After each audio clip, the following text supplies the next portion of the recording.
Hello and welcome to Serendipitous Rebel, the podcast where we're just two entrepreneurs trying to figure shit out.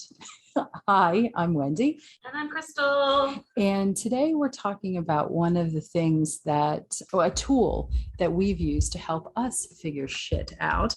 And that is the VIA Character Strengths Assessment. And VIA is Values in Action. So these are values that are universal. They are done by the VIA Institute on Character, an organization that has actually done a lot of research to come up with what they think are the core character strengths, core character values that we have universally. So all around the world, I guess the question to start off is why do we give a crap about this?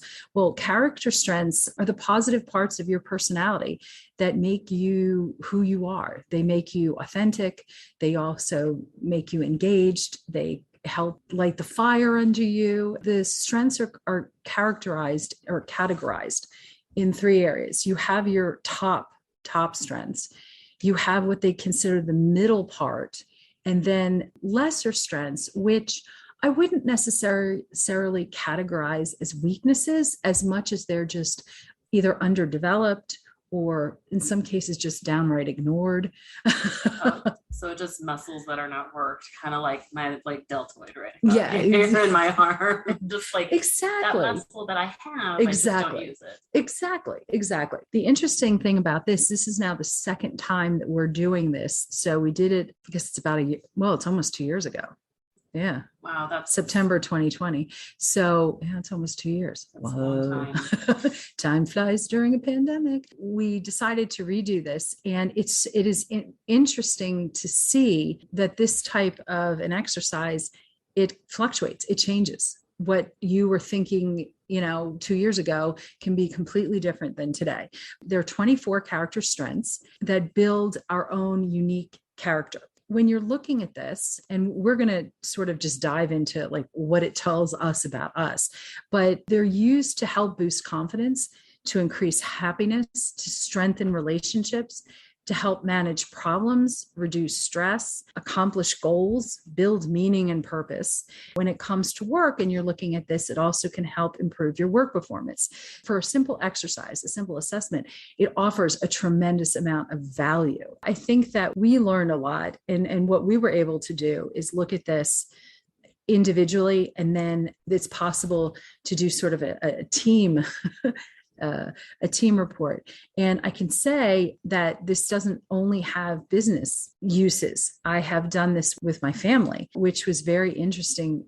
And I'll share just one quick story that when the four of us did this as a family, humor came up on three of ours, mine and the kids, as really high up. For me, it was number one. I think Jake's was number three, my son, and my daughter's was like number five. Well, of the 24, my husband's was like somewhere in like the 22 range. And I often wondered why he would get super frustrated when I tried to and I don't trivialize things, but at times, especially of great stress, I can interject a humor, or I like to find humor, or watch a funny movie, or listen to a funny comic, or whatever it is, just because it helps me process better, decompress, and all those things. And it's the same way with the kids, but he just doesn't understand it. And when we did this assessment, all of a sudden it's like, it doesn't justify, it doesn't necessarily change, it just brings awareness, which is huge, which is absolutely huge. So now he just kind of looks when he gets it. He knows that, it's not that I'm ever trivializing anything. So my little story. And I think that brings everything into context, because the reason we do this strengths exercise, and we do it when we work with partners that we coach, I think it's really important so that you can see not just your own personal strengths, but then your shared strengths. Mm-hmm. How does it overlap? And then where are you polar opposites and where are you different? Because part of doing exercises like this, and we really like this particular tool. There's a lot of personal development tools out there. And if you're doing personal relationships, I think love languages things like Very that are good very one. helpful. I think that in personal development, you see a lot of Myers-Briggs environments. Enneagram is super popular now. I think that all of these tools are really beneficial to self-reflect and become very self-aware, so that once you become aware of your strengths and your lesser strengths, now it's less about knowing it. When you are self-aware, your bullshit then just becomes your bullshit. Like you just, there's no bullshit excuses for why you are the way you are. Now you're aware that maybe these strengths are a little bit less. So now that's no longer an excuse to hang your hat on and say, oh, I'm just not good at that. So humor is not a strength for me. So I'm just not going to appreciate the humor in you. No, it's about recognizing that actually I probably just need to be more cognizant of that and more appreciative of your strength, and allow you to bring that strength into an environment where we could use a little bit of levity. Yeah, exactly. Instead of using it as a, well, that might be great for you, Wendy, but humor is not a strength for me. In fact, it was actually, and for me, it was a little bit lower. It was not one of my bottoms, but it was like, you know, definitely not as high for me. And so it was about just, so doing these things was just about recognizing where you fit in the medium and how can we find appreciation for those things. And maybe as in a partnership, especially, how can we lean on your strengths when we really need them, or lean on my strengths when we really need them? And then if they are lesser strengths for both of us, where can we find some outside help? Yes. Yes, very much so. And, what also popped into my head, because you mentioned some of the other tools. One of the reasons I also like this particular tool more so than, say, the Enneagram, it's harder for people to hang themselves like, I'm number 6 and therefore I can't change. By looking at it more from a finer point of whether it's, curiosity, you can grow that muscle. Just like, or you can grow humility.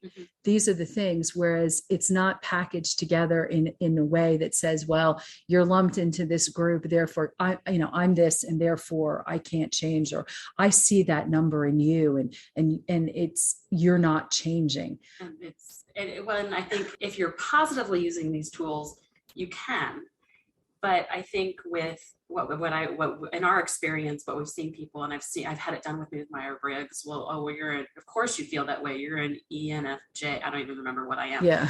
Of course you are that way. Right. But I absolutely won't see it that way because I am an ISTP, and therefore yeah. you must see the world. And so again, this simplifies things a little bit. So this is why we use it in our coaching practice. This is why we really appreciate that. And it's really interesting because overall, there are different categories. Each of the 24 strengths fits under like a category, like wisdom, humanity, transcendence, courage, temperance, and justice. And I think that was, and yeah, those are the big ones. Those are the overarching categories. And what I also found super interesting, okay, for us, I'm just going to lay it out there. Yeah. There's just no temperance for us. Yeah, for lesser weaknesses, for lesser strengths, not weaknesses, lesser strengths. Yes, we just, yeah, we lack temperance. And to define that, so temperance is the virtue of moderation. It's the virtue of practicing, monitoring, managing, and restraining your emotions, thoughts, and actions. It's what protects you from excess impulsivity and gluttony. This form of self-denial is ultimately an act of generosity to the self and others. So for those, and this is for those that have that virtue very high, it's ultimately an act of generosity to the self and others. Character strengths associated with this virtue: forgiveness, humility, prudence, self-regulation. And so that's super funny because both of us ranked lower on self-regulation. So, this idea that you can control what you do, say, and feel, you are disciplined, you can handle your own emotions, and you possess self-control, and you can overcome your vices. I can actually hear my husband laughing as I read that out loud. So if you lack this, if you're deficient in this, you're uncontrolled, you can be impulsive with your emotions or actions, or be self-indulgent. Yeah. And that's, I wish I could say otherwise, but yeah, I eat chocolate chip cookies before I go to bed every single night.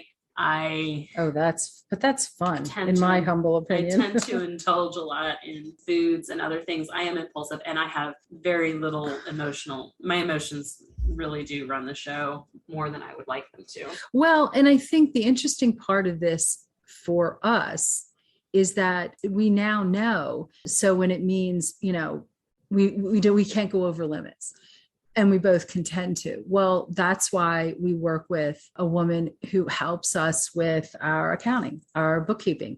Actually, the woman also does our podcast to keep us on track. She does the editing. Mhm. So it's knowing, and also, especially in Crystal's case, she's a systems person. Mhm. That is so contrary, but it's like a self-awareness that if I need to get things done, we need systems Mhm. to help us keep us on track. Or I would say I'm a slave to my calendar. If it's not on my calendar, I don't remember. I just don't remember it. Yeah. These are super valuable tools that are, they're fun. And yes, our spouses get major chuckles out of some of this stuff. We had a But lot of chuckles last night. we over did, this too. as we were indulging in Thai food, actually. Yeah. We very rarely get to actually be in the same space. So the fact that we can actually do this in the same space is even more fun. Interestingly, our other area of commonality for us is perspective, which falls under wisdom. Yeah. So on the opposite end, Yeah, our tops.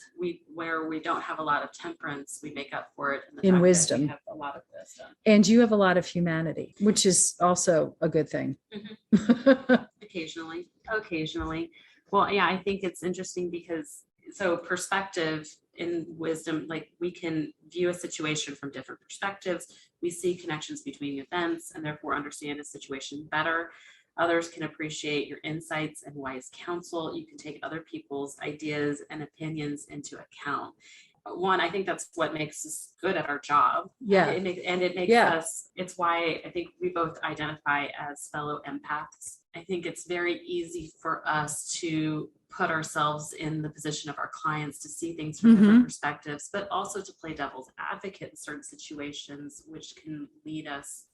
One of your strengths was curiosity. And so you can marry that and really lean into different ideas and different situations and, let's try this. What about trying that? And so I think that's a really important thing. Whereas I'm not as curious as you are, I think that allows you to really lead the charge in thinking through different things and thinking through different ideas.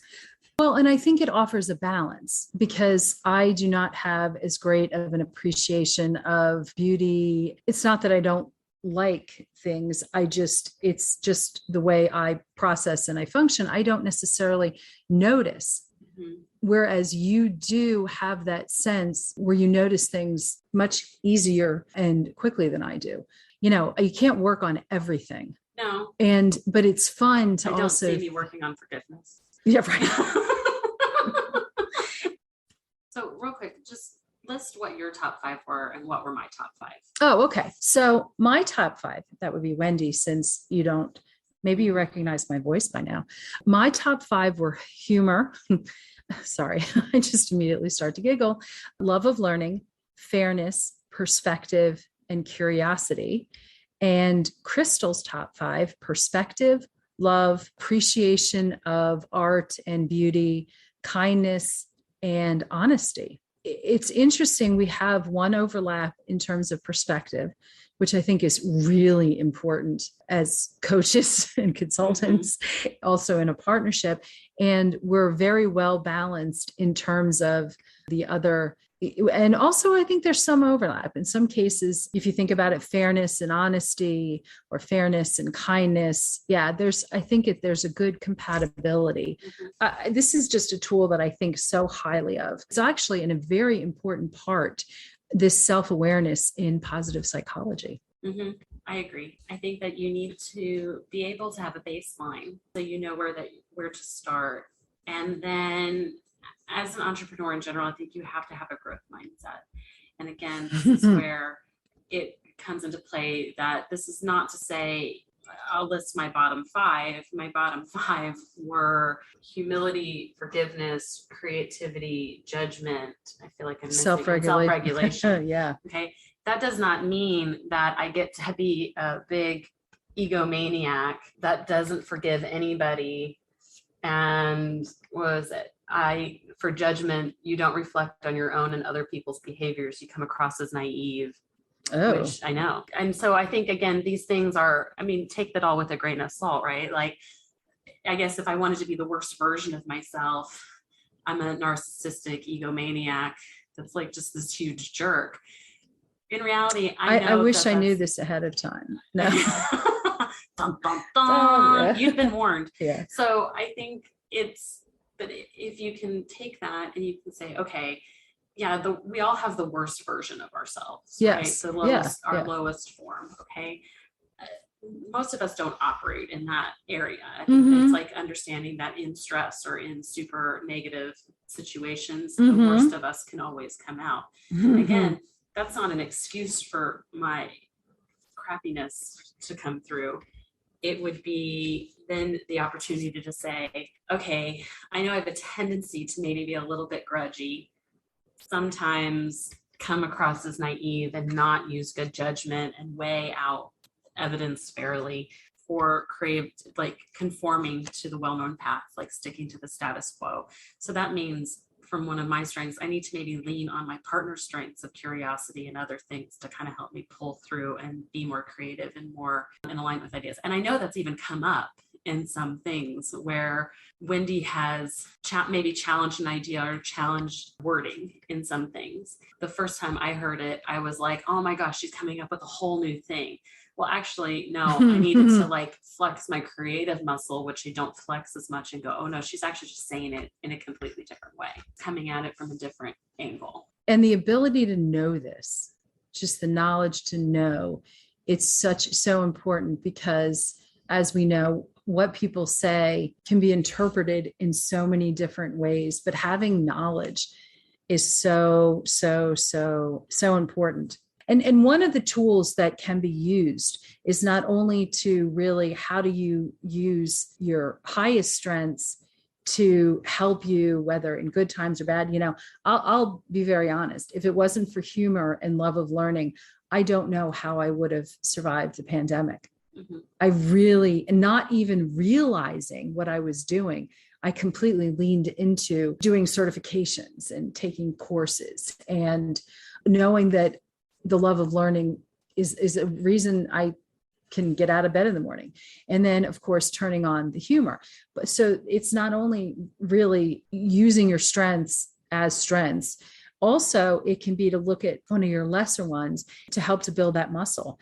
And I'm thinking, so my lesser strengths, teamwork, prudence, perseverance, leadership, and self-regulation, I think I am going to commit to looking at prudence in terms of making sure that I don't take a lot of risks, or that I'm very cognizant and evaluate actions that I take and things like that. So I'm actually going, I think for the next few months, and we'll probably redo this again at our next meeting, either in 3 to 6 months, I will be able to report back on how am I going to help myself, just in terms of making choices. Oh, now I have to pick one. Well, you of course do not, because it's all about making, good choices. Well, my judgment is that I have the ability to think critically and think things through, and I'm not quick in drawing conclusions. I'm capable of changing your opinion in the face of new insights, and you don't choose sides. You are objective and weigh the evidence fairly. This is something I lack, by the way. This is my lesser thing. Well, and creativity might be a good one to really work on, because I know that's something that fell. Because again, interesting, when we did this, Wendy looked at me last night and went, oh my gosh, you're like a completely different person. Yeah, really. I mean, it's interesting to compare 2 years ago, which is actually kind of, I think, a really fun thing. Yeah, a perspective and appreciation of art and beauty, where you're no longer curious, but you've become kind. Oh, you no longer want to lead, but you become honest. I'm saying this very tongue in cheek here, right. but it is very interesting. I wonder, and this is probably digressing a little bit, is this also kind of where are you in your life? Our stages of life, because for me, even in 2 years, I dropped humility. I'm no longer at all humble. And I picked up perspective, and thinking about it over the past 2 years and just in life in general, I'm happy to have have perspective, but otherwise I'm pretty much the same, which I don't know. Could that mean I'm just boring? No, maybe your life is more stable than mine has been in the last 2 years. But I think, because I think that's a really important thing to ask yourself, because we all go through different phases in life. In the last 2 years, I've closed 2 businesses, and we have started this new endeavor. My children have grown up a little bit, but they're still pretty young. There's a lot of differences that come to play. That being said, I think that our lesser strengths changed a lot too. Yes. And so I think maybe we were flexing some other muscles in lesser strengths. Unless we're very, very, very intentional, you can't work out 24 muscles at the same time. And you can't. So maybe I just had more of an arms year than a leg year when it comes to working out. I think that's also really interesting when you put it in perspective, there we go, of where we are. I see as my weaknesses. Oh, and I said, you don't use the word weakness. It's not a weakness, Wendy. It's just a muscle to be developed. But, 2 years ago, I was judgmental. Also, I lacked zest, joie de vivre, which is interesting. Was it just that we were exhausted? Was it just that we were physically, emotionally, mentally, you name it, just beaten down for a lot, for what was just going on?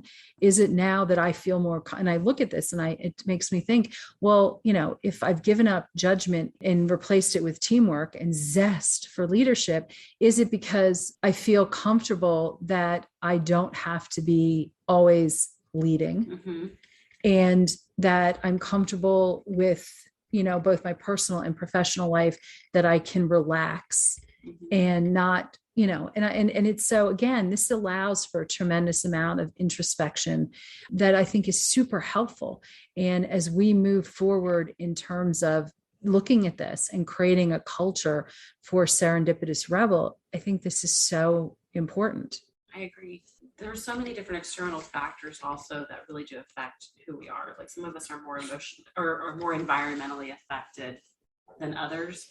I think as empaths, our environments are very instrumental to how we handle our emotions in the world. Yes. And so different strengths can come into different plays. You've pursued a certification. I pursued a certification. Since that time, our career paths have changed, our business models have changed, just the structure of a lot of different things have changed, our friendships have changed. So it's interesting to see how all of that can come into play as well. And I think our circles have changed too. I think who we interact with on a daily basis has changed. And I think I go back to that idea that you are the 5 people you surround yourself with. Yes. I was always told, if you're the smartest person in the room, you need to find a different room. And I think that we have both found ourselves in very different rooms in the last 2 years.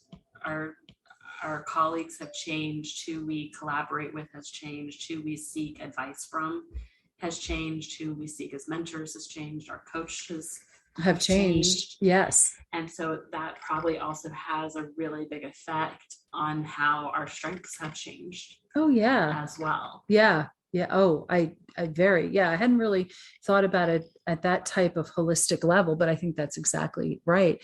Very much so. Very much so. And it's also interesting because we also did, and we haven't really talked about it yet, but we did a Wheel of Life, which is a snapshot of where we are right now, like the main categories of your life, whether it's the finance and the friends and the family, and you just say, where do you feel you are, 1 to 10, or is it, No, yeah, 1 to 10. There's no zero.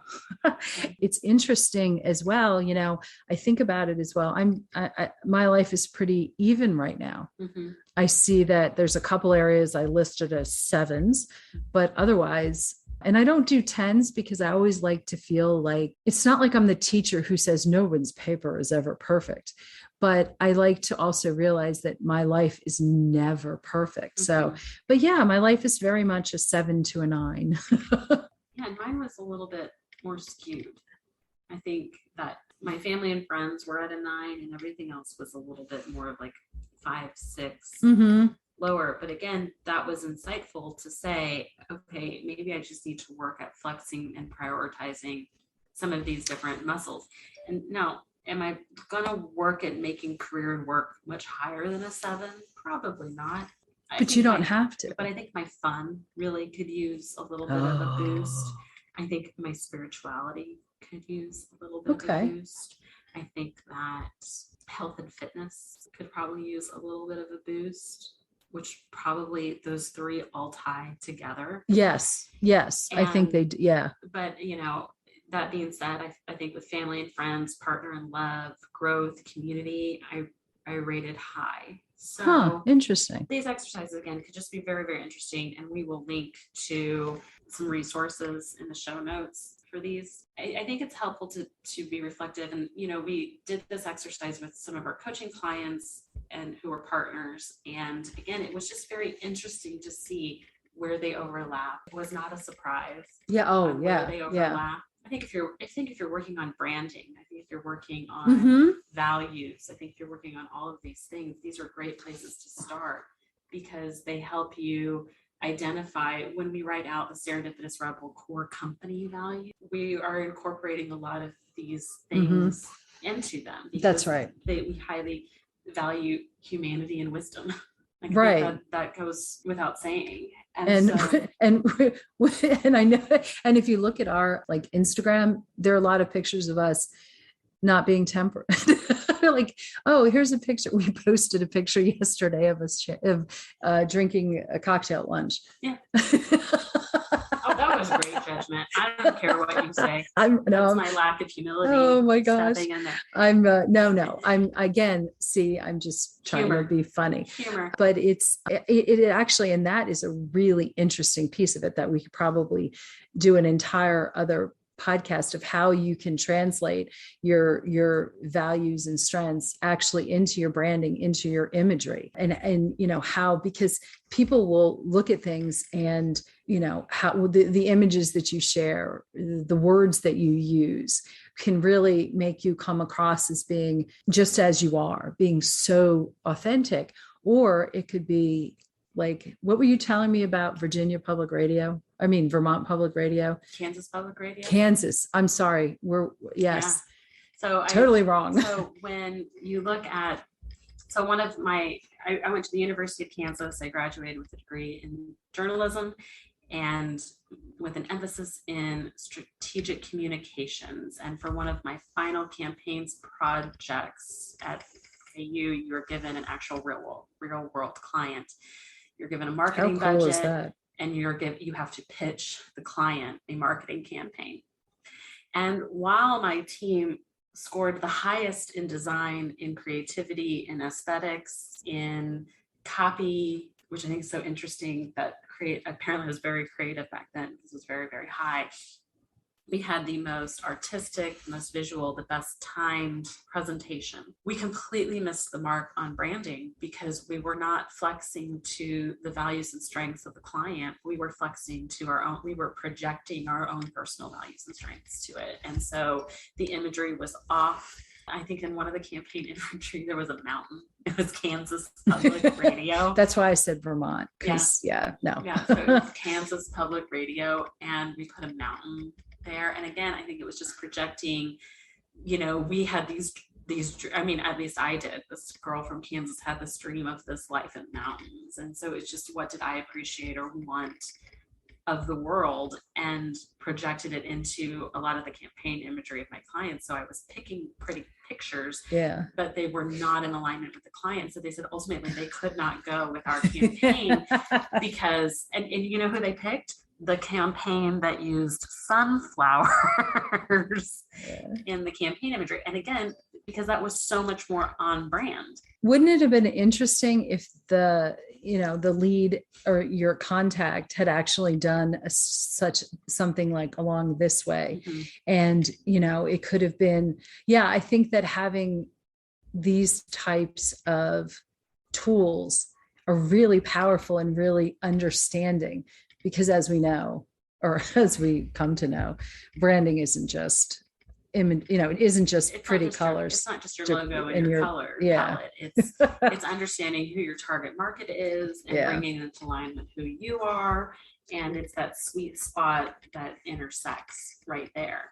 And so a lot of it is just, understanding where these things are. And then likewise, understanding where they're maybe lacking. Mm-hmm. And maybe you have strengths the client lacks, and that's again why they've hired you. Exactly. And I think that's what happened with our clients. They lacked some things that they knew. This is why we hire a coach. Exactly. Because I need the direction, I need the perspective, I need someone poking me along to help me find my way, because I lacked this. Exactly. So thanks for listening. Hop on over to the Rebel on the Go Facebook group, because we will share where you can, we'll just share in the notes where you can. We'll share in the show notes, but we'll start the conversation, because I would love to know and rank. We'll actually drop a poll in there. I want to know what your higher strengths are. Oh, cool. Because I think it'd be interesting to see if there's a commonality amongst entrepreneurs. Yeah, we just really have these strengths, and maybe all of us, especially adventure loving, purpose driven, rebellious, authentic, action oriented. Maybe we all equally suck at this self-regulation. Oh, well, thanks for joining us, and we will see you again real soon.